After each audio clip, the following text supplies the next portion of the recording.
Hello, this is Sheila Bender, and you are listening to In Conversation, discussions on writing and the writing life.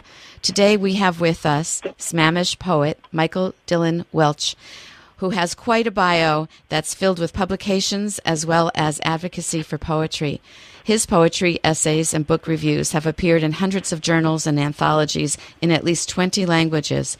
He's been an advocate for poetry, especially haiku, for more than 25 years, organizing or helping to organize such events as Poets in the Park, Burning Word, Haiku North America, the Seebeck Haiku Getaway, and National Haiku Writing Month. He also curates readings for Soul Food Poetry Night, which just celebrated its 10th anniversary, and the Redmond Association of Spoken Word. His haiku have been recited to the Empress of Japan, presented at the Baseball Hall of Fame, printed on balloons, and etched in stone in New Zealand. In 2012, a Japanese translation from one of his books was printed on the back of 150 million U.S. postage stamps. In 2013, he was the keynote speaker for the Haiku International Association's annual convention in Tokyo. His recent books include Becoming a Haiku Poet, Fire in the Treetops, celebrating 25 years of Haiku North America, The RASP, which is the Redmond Association's poetry anthology, Here, There, and Everywhere, and the art book True Colors. Forthcoming this year from Neoposis Press is Seven Suns, Seven Moons, a collaboration with Tanya McDonald. Michael lives in Samish, Washington, with his wife and 2 children, and his websites are nahairimo.com, which I will spell, NAHAIWRIMO.com, and www.graceguts.com. Michael, welcome to the show. Well, thank you. I'm very glad to join you. After reading your bio once again, I am thrilled to be able to talk to you about your activities. And I guess my very first question for you is going to be, how did haiku come into your life, and what made you stick with it and draw so many connections to other poets and geographies and publications and opportunities to publish them in unusual places? It began, I think, because my middle name is Dylan. I was named after Dylan Thomas, which gave me a sense of poetry that my siblings didn't have. I always wrote short poetry when I was a kid, and when I discovered haiku in high school, when it was taught in an early English class, I immediately gravitated towards it and have been writing haiku ever since. I wrote it very badly for at least 10 years, and then slowly began to read translations and books about haiku. And then about 12 years after I started, I encountered Cor Vanden Heuvel's The Haiku Anthology, which radically changed my perception of haiku from the popular misunderstandings to a more literary sense. And as a result of that, I started getting connected with various haiku organizations, and that has led me to a connection with haiku poets around the world. It's a wonderful community. Yes. And do you study Japanese as well, the language? My wife is Japanese, but unfortunately not much of the language has rubbed off on me as a result. She says that haiku is something that old people do, many retirees and so on, and that's true in Japan and perhaps somewhat true in North America as well. But I have studied a little bit of the language. I have worked with a co-translator, Emiko Miyashita, and we have done numerous books together. Well, you are unusual then that you adopted it as a favorite form when you were in school. Not old. Maybe you're an old soul, though. But it does occur to me that the kind of thinking you have to do in haiku, which you could probably elaborate on, is one of those things that keeps the brain sharp and keeps the observational powers sharp. So it makes sense to me that older people might be benefiting from writing haiku. What do you think? I think that makes sense. Maybe it's like doing Sudoku every morning or taking a walk. It exercises you in a different way. Mm-hmm. It's good for you no matter what your age. Perhaps keeps you sharp if you're getting older. Yeah, or you have time when you're getting older to think in the way that a poet thinks. I know that haiku is always introduced in early grade how to write poetry curriculums, and so maybe there'll be a reversal about what age group this appeals to. Do you have some haiku that you might read to us? Yes, I've made a selection of some haiku about hands, which a friend noted that I write a lot about. So here are some hand haiku. I'll read maybe a dozen.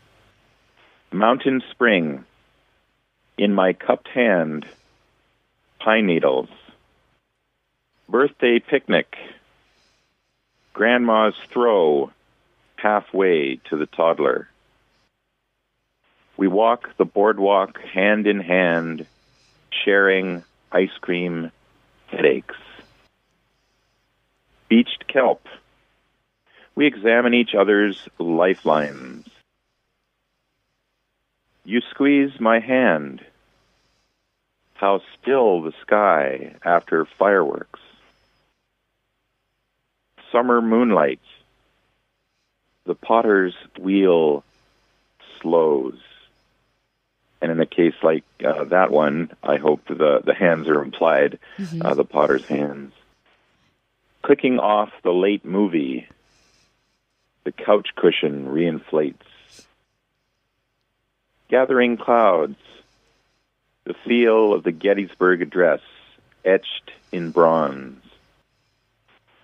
Accumulating snow, oven mitts, praying on the counter.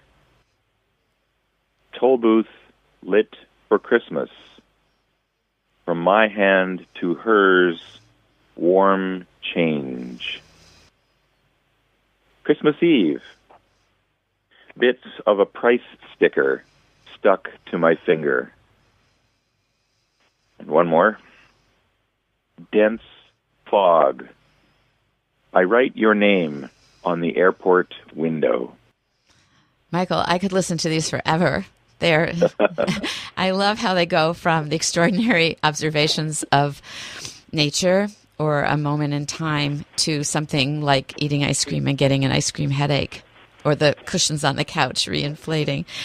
It's a wonderful technique for drawing everything into poetry. I mean, people think that poetry has to be something other than the everyday, but I think that poetry makes the everyday something other than the everyday. One of my favorite quotations is from Roland Barthes, who said, haiku has this phantasmagorical property that we always suppose we can write such things easily, which I take to mean that they can be difficult. But the point is you want to make them look really easy and ordinary and everyday. Kerouac said haiku should be as simple as porridge. And I just take that to mean that it should be accessible and not feel distant or esoteric. It can get old pretty quickly if haiku by Westerners are about Japanese subjects. So I think it's better to write about your life and things that matter to you and that are ordinary in your life wherever you live. So this is probably a good time to remind us what the parameters of writing in haiku are and whether we have to follow those exactly, whether you do, and how that works. I like to think of haiku as having targets. And in writing a haiku, you hit certain targets, but may not hit all of them all the time. And you may choose to miss one or accidentally miss one, and it can still be a good haiku. So some of those targets are to do with form, content, style, tone, and so on. Most of us have been taught haiku as a 5-7-5 syllable counting exercise. And that's really a misunderstanding of what goes on in haiku, because in Japan, they don't count syllables, they count sounds. And to illustrate that point, the word haiku itself is 2 syllables in English, but counts as 3 sounds in Japanese, haiku, even though they don't say it that way. That's how they count it. And other words just are counted differently. The word scarf, 1 syllable in English, counts as 4 sounds in Japanese. So if you're writing 5-7-5 syllables in English, you're actually writing a significantly longer poem than what the Japanese write. And 5-7-5 is really a violation of the Japanese form rather than a preservation of it. As an alternative, I use organic form, and often in 3 lines, although even that is a Western convention, and try to capture a moment in a brief way. 1 breath is one way of defining it. Linguists say that usually about 10 to 14 syllables in English is equivalent to the 17 sounds in Japanese. But it's really other things that guide me rather than the form. And when I encountered Cor Vandenhoevel's book, The Haiku Anthology, what changed my perception of haiku was that the vast bulk of the poems were not 5-7-5. And so in understanding why, I shifted my understanding from form to content. I began to think about what I was saying and how I was saying it, and not merely counting syllables, which is what too many people do. So instead, the other things I aim for, these are targets that I try to aim for often, but not always, is to have what's called a kigo, or a season word, something that suggests the season. For example, here's another hand haiku. Spring breeze, the pull of her hand as we near the pet store. So spring, I'm directly naming the season, but often it could be something a little more subtle that suggests the season. And here's a quick aside for you. I have written a parody of that poem. A certain substance has been made legal in Washington State a few years ago. Spring breeze, the pull of her hand as we near the pot store. Well, I don't know if it's a parody. Might stand on its own, huh? It might. The other thing I also aim for in haiku is what's called a kireji, or a cutting word. And this is, in Japanese, it's a spoken word that divides the poem into two parts. It's sort of like a spoken punctuation that's used only in haiku in Japanese. And in English, the equivalent is to give the poem two parts. So spring breeze, one part, the context in this case. The pull of her hand as we near the pet store, that's another thing that juxtaposes with the first part. And the idea with the juxtaposition is to create a space, or ma is the Japanese term, for something that's going on between the two parts, something that connects them. And in this case, spring breeze has a sort of youthful joyfulness to it. The pull of her hand as we near the pet store, you can think of a kid eager to see pets, and there's a youthfulness in that as well. So there's an interplay between the two parts that Harold Henderson called internal comparison. So all of this is going on as you have a sort of, do you feel a haiku moment and then remember the targets when you're writing? Yes, there are other targets. Another key one for me is write about your five senses, and to write about them in an objective way. Keep subjectivity out of the poem. So you don't judge what you say, you just present what you experience. And that way, the reader can have the same experience. And in the workshops I give, the key thing I tell people to underline, if nothing else, is this. Don't write about your feelings. Write about what caused your feelings. Right. That makes all the difference. You are listening to KPTZ 91.9 Port Townsend. In case you've just joined us, you are listening to In Conversation with Sheila Bender, discussions on writing and the writing life. Today, Sheila is talking with Michael Dylan Welch about his career writing poetry, publishing anthologies of poems, and translating poetry from Japanese. This is exciting stuff. I know that the poet Allen Ginsberg had something called American Sentences, which was his way of talking about how the idea of haiku might be approached in U.S. English. So I'm wondering what you do with the American sentence. I explore that too. I've written hundreds of them. They're fun to write. I've used them for my own purposes. I've used them to record things that my kids have said. I could read you a few examples. Well, maybe, can you give us a little definition first? Because I'm not sure I actually gave a definition, just that I know he... Yeah, Ginsberg, I think, wanted to make the haiku more Americanized, and his choices for the form were simply to count syllables, 17, and he thought of the form as a one-line form, which matches the way haiku in Japanese is a one-line vertical form. He wanted to capture a moment, but what he ignored was the seasonal reference and the juxtaposition, and he also tended to ignore the objectivity. So it's basically a one-line poem that captures a personal moment. So is that how you use it? Somewhat.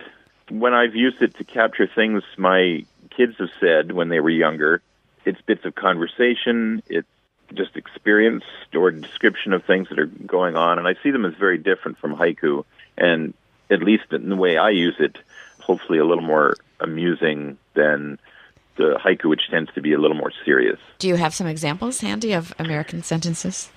Yes. This is in quotation marks from my daughter. We're going to Japan, Daddy, but don't worry, they have a toilet.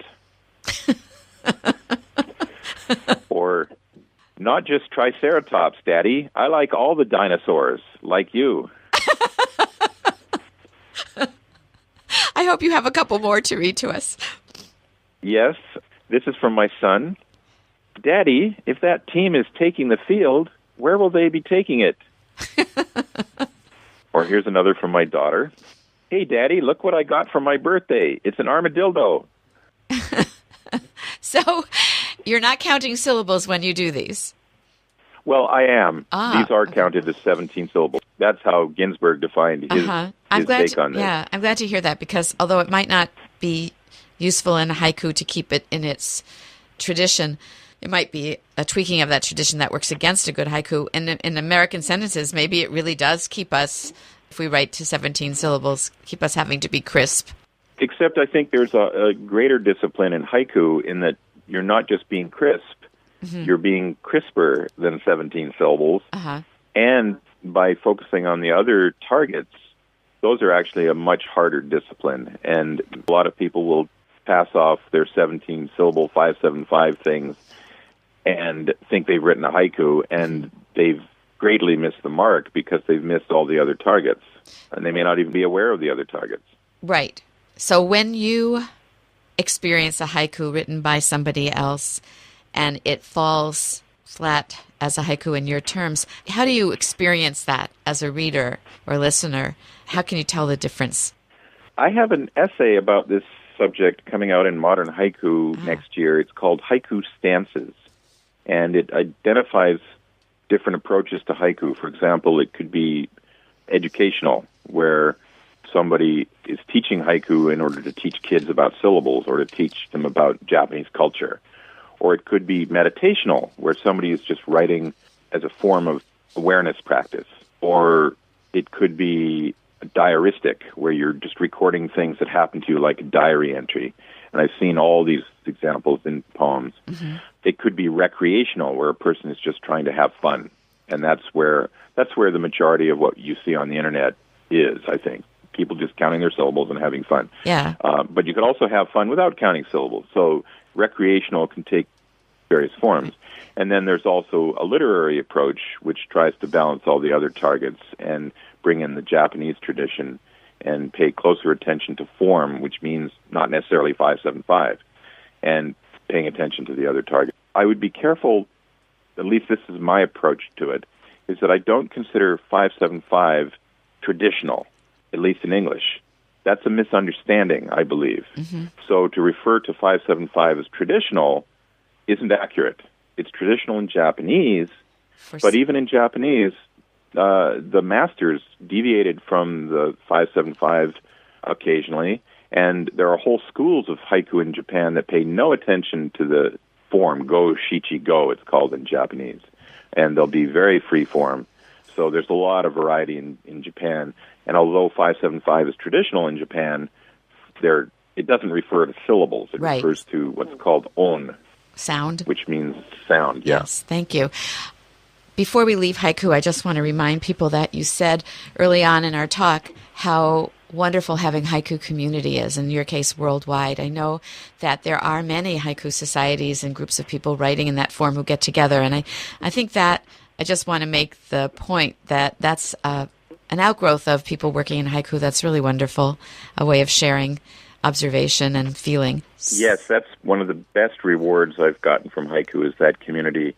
There has been a haiku group in Port Townsend, although I think it's a little dormant right now, but there is the Haiku Northwest group in Seattle, the Bellingham Haiku group in Bellingham, there's another group in Vashon Island, another in Tacoma, and there are groups in Portland, Vancouver, Vancouver Island, and other places on the West Coast, and then the National Haiku Society of America and Haiku Canada organizations. Wow. Plus many more in other countries. So a lot to research on the internet or in your own community in the hopes of finding some fellow haiku writers and share that interest. So I do know, too, that you are a skillful poet in longer forms.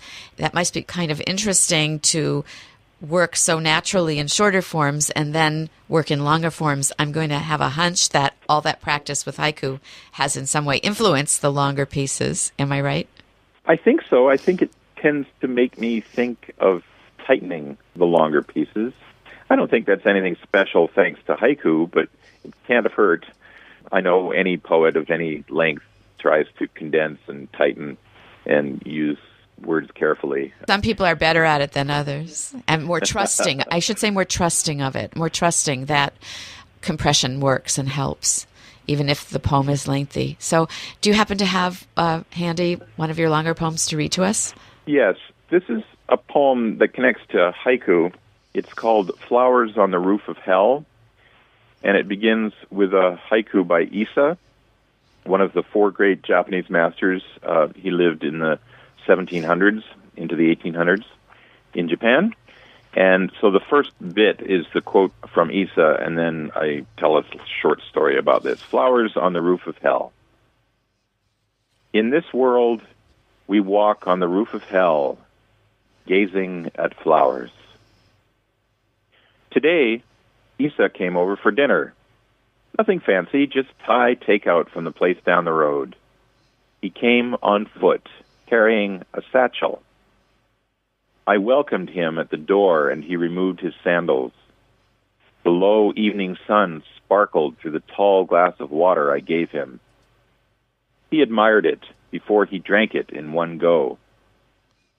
I showed him to the living room, where he sat on the couch almost delicately. Then, as if conscious of his bare feet, he curled them up under himself.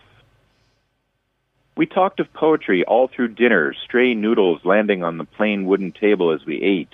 We talked of favorite poets and poems and the challenge of writing freshly about old subjects. We talked of writing one's joy in a fiercely crushed world of flowers on the roof of hell. When he told me it was time for him to go, I asked if I could give him a ride, but he declined as I knew he would. He had a long way to travel, but held a finger to his lips and gently shook his smile. Then Issa took his sandals in hand and padded off into the dark. I opened the satchel he left behind. Inside it bloomed white asters. Thank you, Michael. I would say that your study of haiku and your immersion in it does have an influence on your poetry going from this one. What a wonderful story, both what he did in haiku and what you do with his visitation. Do you remember how that poem came to you? Yeah, I was given a challenge by David Lanoux, who runs a website where he's seeking to translate all 20,000 of Issa's haiku. He's about halfway through. It's a huge undertaking. And he had a challenge inviting people to write a longer poem about Issa. This one tumbled out. It's great. Thank you for reading it to us. The image of the roof of hell, here we are. Yes. Astounding. That's will keep me thinking for a long time. Where that comes from is Issa led a very troubled life. His mother died. He was kicked out of the house. His house burned down. All his children died, one after another.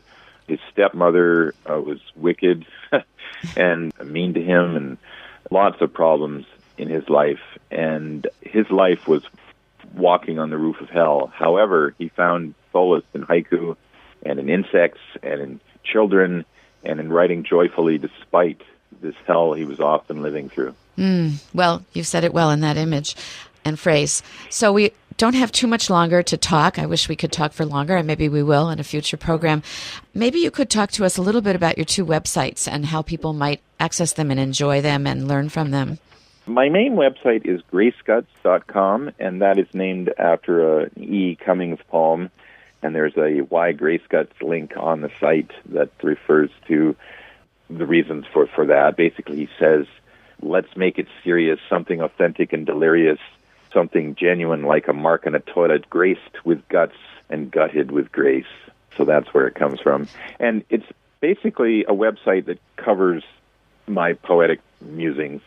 So I have sections on essays, page listing books I've published, collaborations with other poets, information about editing I've done. I've done a couple hundred trade books on various subjects.